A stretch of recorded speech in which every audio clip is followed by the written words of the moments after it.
Sage Wanderer here, coming at you from my van down by the river. So, I wanted to talk a little bit about that crazy little church I used to be associated with. Now, I will not name this church, but I did work there on the payroll, one of my better paying jobs as a minister.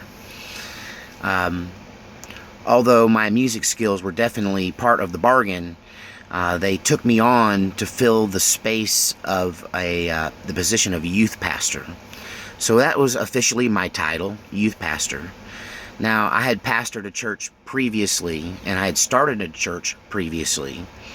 And I won't get into that. You'll have to get to that story. You'll have to sit through my autobiography. But I ended up at this devil-fighting church. I've referred to it in the past. And, you may, if you are not familiar with this church, you may want to go back, or even if you, after you watch this video, you're curious, you may want to go and look up some of my other videos in my library. Like one of them's called How I Became a Catholic Priest. And that's a very interesting tale, and that's kind of originated around this church. Also, there's another video called I Accidentally Bought a Bus on eBay. So that's kind of about my experience at that church. Another video that I did was in my playlist called The Confessional. And in that video, it's called The Worst Thing I've Ever Done. And that was a story about this church as well. So my time there was very interesting, to say the least. That's when I was occupied, really in the position of doing, and forced to do, a lot of what's called deliverance, which is also another word for it maybe is exorcism. In some ways it resembles counseling. You're not supposed to say that, though, because, I guess it's technically illegal for people without counseling credentials to engage in counseling. But nonetheless, I just saw it as pastoral work. And I took the job pretty seriously. It was a salaried position, and I wanted to make sure and be worth my pay. I wanted to make sure that I fulfilled the position beyond anyone's expectations, and that's the way I went after that job. And I've talked about this before in so many different videos. My time there, I started with like 3 or 4 teenagers, and I turned it into a regional youth movement until I was a regional youth director over 3 states in a kind of a small denomination. But there's so many weird things about that weird little church. Let's just name a few of them right off. I'll just throw them out there and you see if they seem weird to you. But, well, the obvious weird thing is that when I first started working there, they were clearly a tongue-talking, Pentecostal, charismatic offshoot of the Foursquare Church.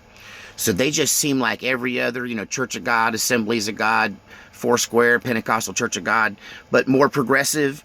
The praise and worship music was really good. It was really well done. The lady there that ran it, her name was Debbie. And I was, although a much better musician than her, she was an excellent praise and worship leader. And she just moved in the spirit. I mean, just a really good lady, I still have a huge amount of respect for her. I think she probably spent most of her time at that church trying to figure out what was going on and who these people really were too, And, but weird thing number one, they started out as this kind of Pentecostal charismatic organization, and then they morphed over just a few years into this hybrid Catholic charismatic thing, that they went down this Catholic road. They got Catholic credentials. They all started wearing collars, and then they started wearing robes, and then it was the Eucharist, and then before you knew it, it was just Catholicism. And, I got out about 3/4 of the way through that process. Just enough to get bona fide and legitimately ordained in the Catholic Church.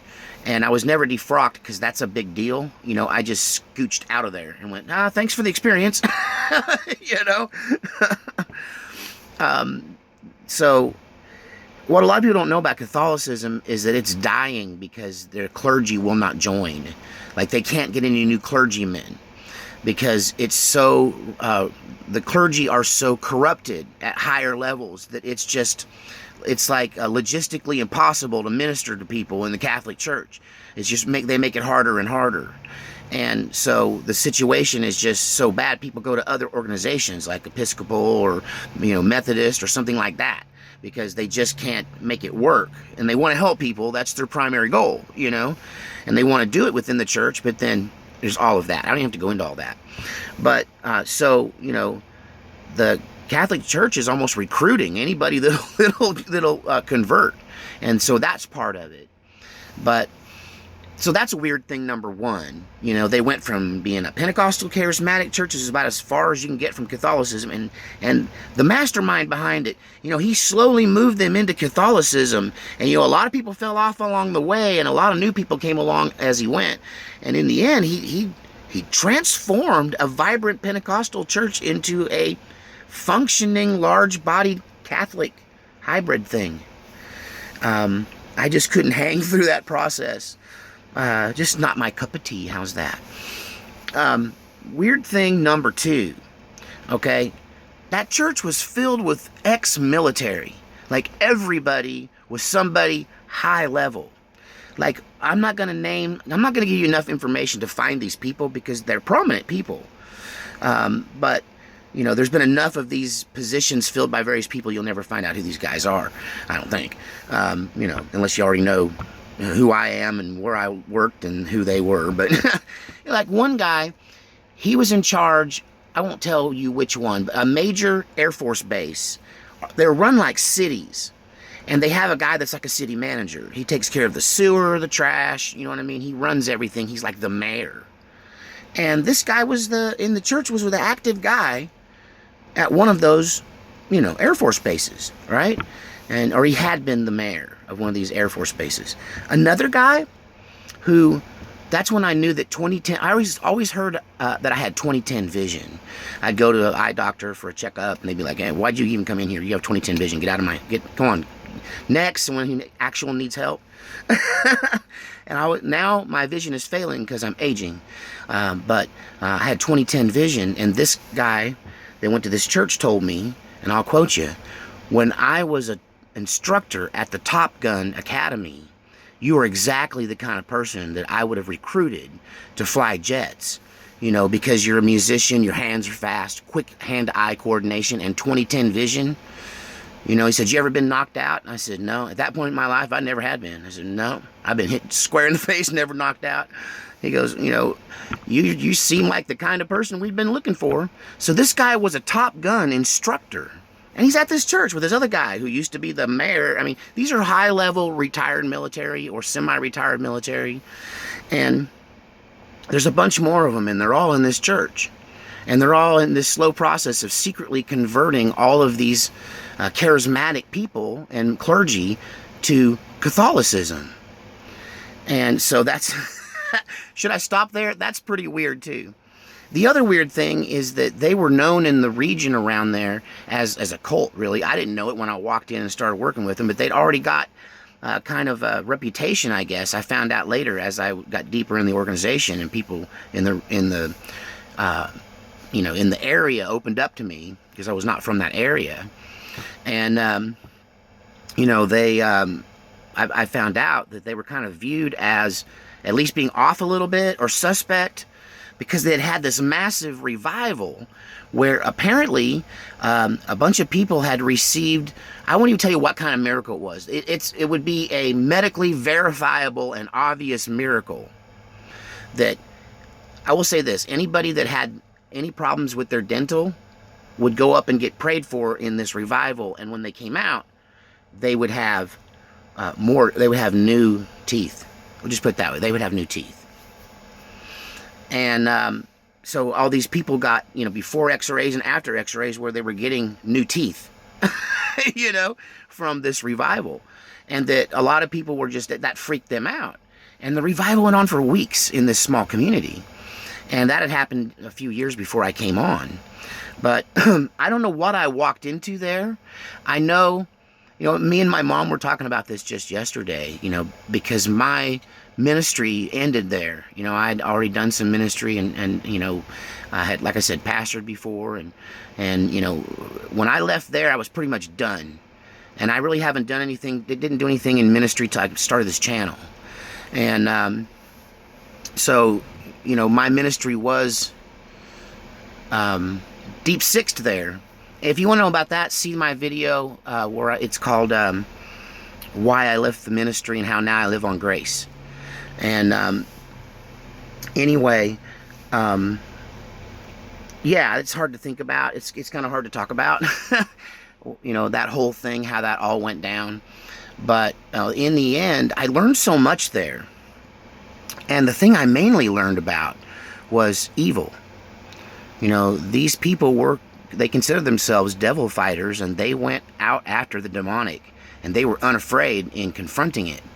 And that's where I learned to do what I do, and that's where I learned to be truly spiritually powerful, at least in my own life and in my own family. And that after working there, I obtained a peace. And it probably has more to do with the fact that I took that job so seriously. I woke up every morning and I hit my knees. And let me see if I can even find this. So hang on. You're like, what are you? She saw my bed. I'm gonna have to edit this. You know, this cross, I got up every morning and I hit my knees and I said, God, make me the best youth pastor that ever walked. Make me so wise. Make me a human lie detector. Lord, make me walk in the Spirit. Lord, protect me. Surround me with your angels. Look over me, Lord. Keep me in your eyes, Lord God. I mean, every day. Lord, I confess that I've sinned against you for the things I've done and things I've left undone. Every day.